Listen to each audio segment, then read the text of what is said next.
Hello farmers, இன்னைக்கு வீடியோவில் எதை பற்றி பார்க்க போகிறோம்னா கத்திரி பயிரை பற்றி பார்க்க போகிறோம். அந்த கத்திரி பயிரில் குறிப்பாக 2 விஷயத்தை பற்றி பார்க்க போகிறோம். ஒன்று வந்து ஒயிட் ஃப்ளைஸ்ன்னு சொல்லக்கூடிய வெள்ளை ஈக்கள், இன்னொன்று த்ரிப்ஸ்ன்னு சொல்லக்கூடிய வால்பேன். இந்த ரெண்டோட தாக்குதலும் கத்திரி பயிரில் ஏற்பட்டுருந்துருக்கு அப்படிங்கிறத நம்ம எப்படி தெரிஞ்சுக்கலாம், அண்ட் அதோட அறிகுறிகள் வந்து நம்ம எப்படி இருந்துச்சுன்னா இதுதான் ஏற்பட்டிருக்கு அப்படிங்கிறத கண்டுபிடிக்கலாம் அப்படிங்கிறத பற்றியும், இந்த ரெண்டையும் அழிக்கிறதுக்கு என்னென்ன பூச்சிக்கொல்லிகள் பயன்படுத்தலாம் அப்படிங்கிறத பற்றியும் நம்ம தெளிவாக சொல்ல போகிறோம். அண்ட் நீங்கள் ஸ்க்ரீனில் பார்க்குற கத்திரி செடி பார்த்திங்கன்னா நம்ம நடவு செஞ்சு 1 மாதம் தாண்டிடுச்சு. இதில் பார்த்தீங்கன்னா தெரியும், இந்த இலைகளுக்கு பின்புறம் வெள்ளை ஈக்கள் இருக்குது. வெள்ளை ஈக்கள் வந்து ரொம்பவே தீவிரமாக இல்லை, ஆனால் ஒரு இலைக்கு 3-4 வெள்ளை ஈக்கள் அந்த அளவில் இருக்குது.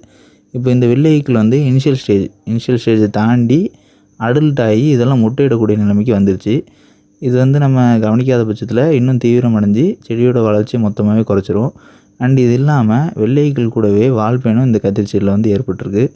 இதில் வந்து வால்பேன் வந்து ஓரிரு வால்பேன்கள் தான் தென்படும். இதனாலலாம் வெள்ளை